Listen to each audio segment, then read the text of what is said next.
Hello everyone and welcome to another video. Now in the last one we took a look at the RTX 3060 in 2025. This is currently Steam's most popular GPU according to the hardware survey. In today's one I wanted to just make a quick video to compare the 3060 12GB to the RTX 4060 and 5060, three generations of graphics cards. So as you know, the 3060, the good version anyway, has 12 gigs of GDDR6. We're going to compare this today then to the 4060. This is an 8 gig card with GDDR6, and the 5060, another 8 gig card with GDDR7.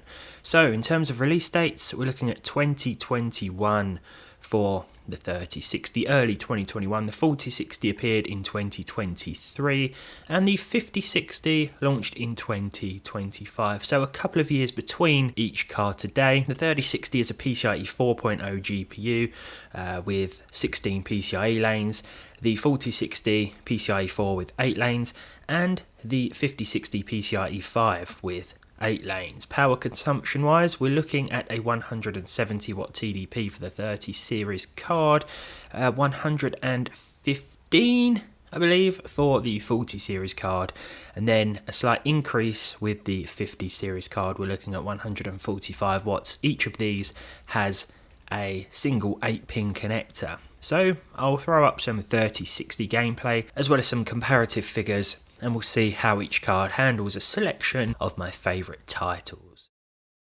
We'll start with Cyberpunk 2077 today, running with the Ultra preset on the 3060. This is something that this card is still capable of, though I'd certainly suggest high, to be honest. This is going to give you a bit more headroom. With Ultra, however, we're looking at 64 frames per second, a 1% low of 52, and a 0.1% low of 50. So this was a really consistent experience despite the drops below 60 frames per second. With the 4060, we're looking at 71, so an increase of less than 10 frames per second on average, and the percentile lows weren't too different, 56 and 53. The 5060 pulled way ahead with 104 FPS on average, a 1% low of 63 and a 0.1% low of 42. So it wasn't actually as consistent this time around, even though performance was a lot better. When we enable ray tracing along with DLSS, so we're looking at the RT Ultra preset here with DLSS performance, 70 frames per second was the average for the 3060. The 4060 managed 85, so 15 frames per second more on average. Although, having said that, the percentile lows, or the 0.1% low, was a little worse, 45 frames per second here. Perhaps because of the reduction in VRAM, while the average was better, it didn't feel as consistent to play in some areas. The same can be said for the 5060. This saw an improvement from 85 to 93 frames per second, a 1% low of 62 and a 0.1% low of 36, even worse than the 4060. So again, not as consistent, but overall it was a better gameplay experience in terms of the average. For GTA 5 Enhanced, we have the 3060 running with 89 FPS. This is with the very high RT preset and DLAA enabled. The 4060 hit 103, so quite a significant improvement here, again with decent percentile lows, 86 and 83 respectively. As you probably expected, yet again, the 5060 pulled way ahead with 128 FPS, the 1% low was 104, and the 0.1% low was 87. So the 0.1% figure wasn't too different from that of the 4060, but in terms of average performance, it was a lot better. Kingdom Come Deliverance 2 next. The 3060 is going to exceed 8 gigs of VRAM. Even after playing for about 5 minutes, you're going to see 9, maybe 10 gigs in terms of utilization. 74 frames per second, a 1% low of 68 and a 0.1% low of 67, so really smooth. The 4060, 88 FPS, so about 15 frames per second more, 1% low of 78 and a 0.1% low of 77, so really consistent, again, no complaints. And the 5060, 116 FPS, a 1% low of 103 and a 0.1% low of 100. So all three cards did a respectable job with this one. Next up we have the Outer Worlds 2. This is at 1080p with a medium preset and DLAA. With the 3060 then, we saw an average of 59. Slightly annoying, couldn't quite get to 60, but there will be moments where we do see 60 plus FPS. The 1.1% lows were actually pretty decent, 48 and 44, so not really any stutter to speak of here. And this is something I've experienced with other cards, so nice to see the 3060 offering a pretty smooth experience overall. The 4060 managed a very nice 69 FPS with a 1% low of 55 and a 0.1% low of 50. Again, no complaints really. And the 5060 managed 80 FPS with a 1% low of 56 and a 0.1% low of 44. So shares a 0.1% low result with the 3060 here and is bested by the 4060 in terms of that 0.1% figure, but I think the 5060 could have definitely benefited from 10 or 12 gigs of VRAM. Baldur's Gate 3 saw 93 FPS with the 3060 12 gig, a 1% low of 71 and a 0.1% low of 45. The 4060 hit 109 frames per second with a 1% low of 87 and a 0.1% low of 70, so a pretty significant improvement here over the 3060, and the 5060 once again pulled ahead with 138 FPS, a 1% low of 88, so slightly better than the 4060, and a 0.1% lower that was actually worse, 63 compared to 70 with the 4060. So the 4060 actually felt a little smoother, oddly, which I wasn't expecting. In Red Dead Redemption 2, all cards run the game really well, 87 frames per second with the 3060, a 1% low of 65 and a 0.1% low of 57.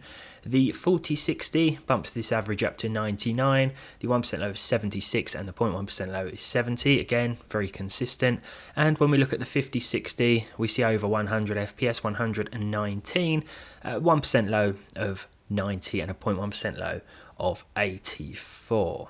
So all are solid choices at 1080p resolution with this one. Battlefield 6, which the 3060 can manage with the high res textures and plus 60 frames per second. We're looking at 98 FPS here with DLAA enabled.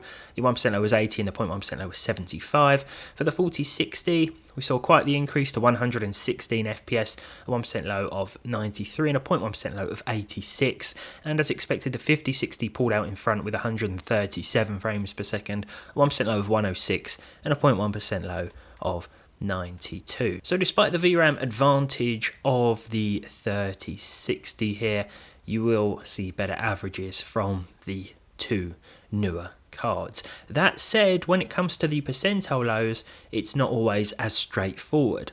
And because of this, I want to take a quick look at Oblivion Remastered and Indiana Jones as well. Actually, we'll look at Indiana Jones and the Great Circle first, because the 3060 was the only card that could start this. So I didn't even need to benchmark it. We tested it yesterday. It ran just fine with the high settings and the high res texture pack enabled.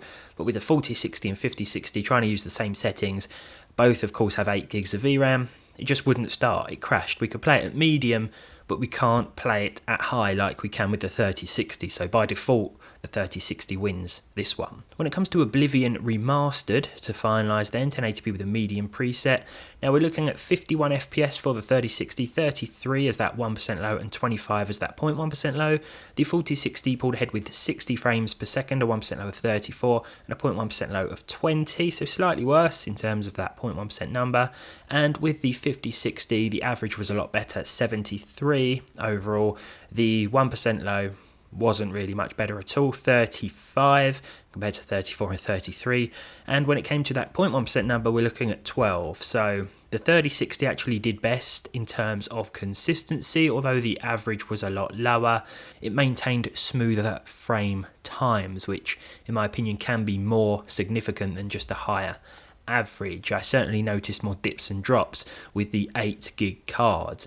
Overall, when looking at comparative figures, the 4060 and 5060, despite their lower VRAM buffer, will pull ahead, but it's interesting to note that there will be certain instances whereby 12 gigs of VRAM is advantageous for the older generation GPU. I thought I'd make this comparison because it was on my mind. I'd wondered how the two newer cards would compare to the older 12 gig model in 2025. This is just a small selection of games, of course, but the pattern is pretty clear, and as I said, there will be those instances whereby 8 gigs of VRAM holds the newer cards back. But let me know your thoughts down below.